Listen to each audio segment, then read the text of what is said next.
Some say an alien civilization existed before mankind was born on planet Earth. Others say aliens from another planet come on Earth and help mankind to be born. They believe those aliens come to Earth from time to time, keeping a track on how humans are progressing, looming over us like gods. Here are, unknown to most of us, such alien races in contact with Earth. With so many conspiracy theories out there, it's hard to keep track of them all. Welcome to What We Know, where we try to uncover the histories and mysteries of the world by presenting all different theories out there, and the only narrative we push is this. Here's what we know, make up your own mind.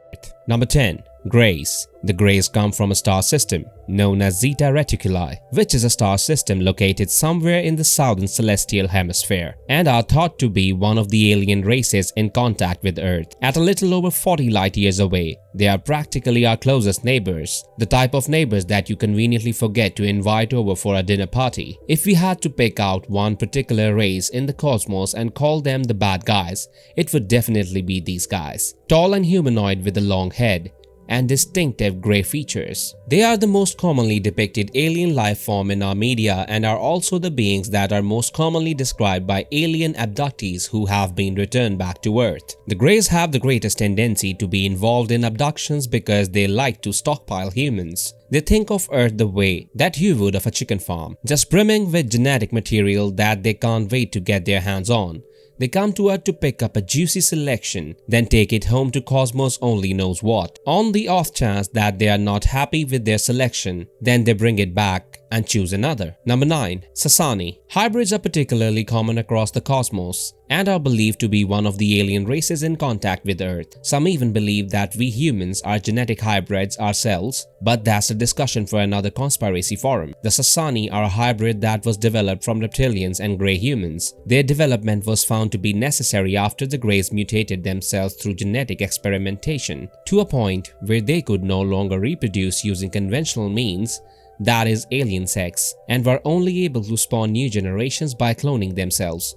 Cloning is well and good if you want to create new beings, however, it gives no genetic variation over successive generations, which lead to problems. So they came to Earth and convinced a few people to share our genetic information with them. From this genetic crossover, the universe was blessed with an entirely new type of being, the Sasani, who in a way are like our interstellar cousins. They were then given their own planet and allowed to roam free and evolve into the best beings that they can be. The Sasani have a stronger connection with their higher selves and are believed to be where humans will one day be, although they are millennia ahead of us and are one of up to 15 alien races that are actively engaged in humanity's conscious awakening. Number 8.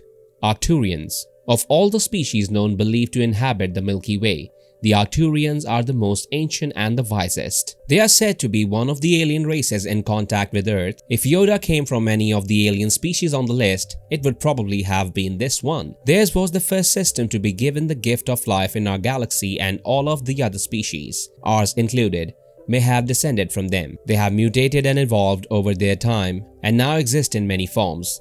The main race of Arcturians stands to about 5 feet with green skin and large eyes that can see right through you. Just like most nerds, this race's development of their minds rather than their bodies made them small in stature, so you could probably take one of them in a fist fight. However, their advanced intelligence means that if any alien species out there knows how to use the Force from Star Wars, it's these guys, so watch out.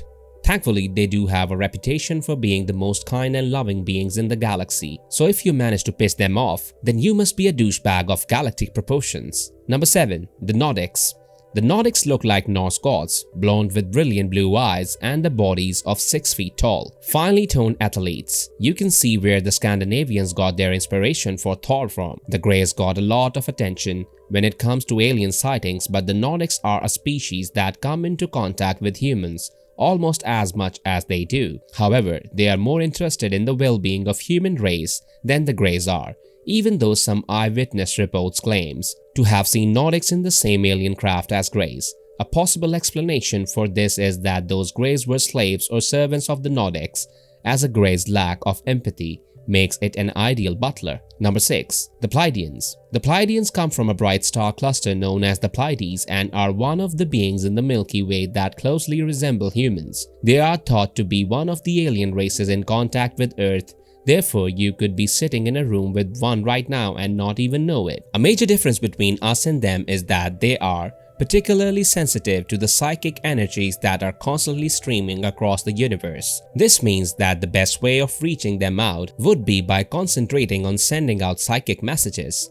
But simply, if you really want to meet up with the Pleiadian for a cup of tea or a few brews, just sit down and meditate on it. Whether they choose to show up or not depends on how much they are feeling our psychic energy, so sending messages like "get your interstellar boots over here now" are unlikely to work out well for you. Number 5. The Yahil. There's been a lot of talk about which race would be the first to officially disclose their presence to Earthlings.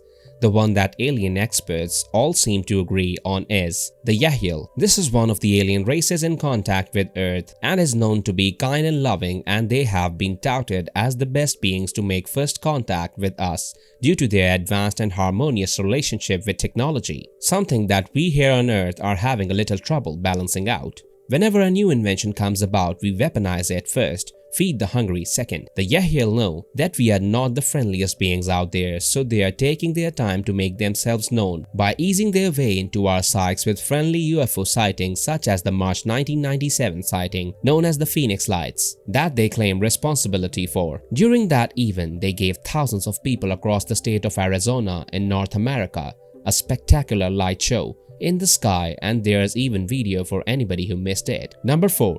The Anunnaki. If human beings were able to successfully colonize another planet, that would be the first thing we'd do. Pillage it for resources, of course, which is exactly what the Anunnaki did when they arrived on Earth. They came from planet X, aka Nibiru, an almost mythical planet that some scientists believe rotates around our sun on a very wide elliptical orbit that takes it far out into the expanses of space before coming back in for a close shave with our sun. This crazy elliptical orbit is what makes its presence so hard to prove. However, the presence of the Anunnaki has been noted down in the texts that date back to Mesopotamian cultures. They are believed to be one of the alien races in contact with Earth. Anyway, on Nibiru's last brush with the planets of the inner solar system, it crashed into another rock, and the resulting collision created a planet that we now call Earth. While their planet was here, a few of the Anunnaki hopped off of their world and onto ours in search of a yellow element that they covet called gold. Have you ever wondered why gold is so valuable? Yeah, it's shiny, but it doesn't do anything useful like heal the sick or produce energy. So why do we as species desire it so much? We desire it because the Anunnaki desire it. And while they were here, they enlisted us as their workforce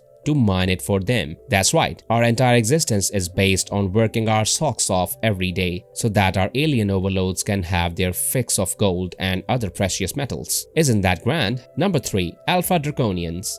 The Anunnaki was one of the alien races in contact with Earth. Our were not the first race involved in the racket of mining minerals on our little blue planet. Before them came the Alpha Draconians.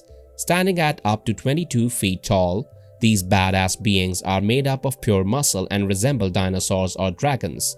As you can imagine, they were very unhappy when the Anunnaki showed up and took over. However, they are still active on our planet, with puppets placed in the high echelons of governments as they bide their time in an attempt to take over once again. Number 2. The Reptilians. Before the Anunnaki stopped by and genetically engineered a bipedal workforce to dig up dirt for them, there was a race of intelligent beings who lived here and is thought to be one of the alien races in contact with Earth. We know them as the Reptilians. Scaly and standing to about the size of a human being, they were driven underground by the Anunnaki, where they are said to still reside today, in a network of complex underground tunnels. Those that are open-minded and curious may be able to find these tunnels and pop in for a visit. However, considering that we are on the reason that they can't come up for a breath of fresh air, it's likely that they'll skin you alive and leave your skeleton on a stick, hanging outside of the entrance as a warning to any other scaleless punks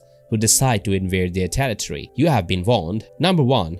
Nomos. Some alien species chose to interact with certain tribes on Earth that they just happened to get along with better. The Scandinavians had the Nordics, and the Dogons, a tribe indigenous to Mali in northern Africa, had the Nomos, who hailed from the brightest star in our night sky, Sirius. The Dogons knew centuries before modern science caught up that Sirius is actually made up of 3 stars. And they even knew how long it took for Sirius B to go around Sirius A. Considering that they were millennia away from inventing devices powerful enough to see Sirius close up, it makes sense that they had visitors from this section of the galaxy who told them about it. If you enjoy this video and want to see more like it, please consider subscribing to us and hitting the like button. Feel free to write a comment below and suggest which theory you want to see next. If you'd like to further support this channel, please consider joining. Our membership link will be found in the description box below. We appreciate your support, and as always, thanks for watching.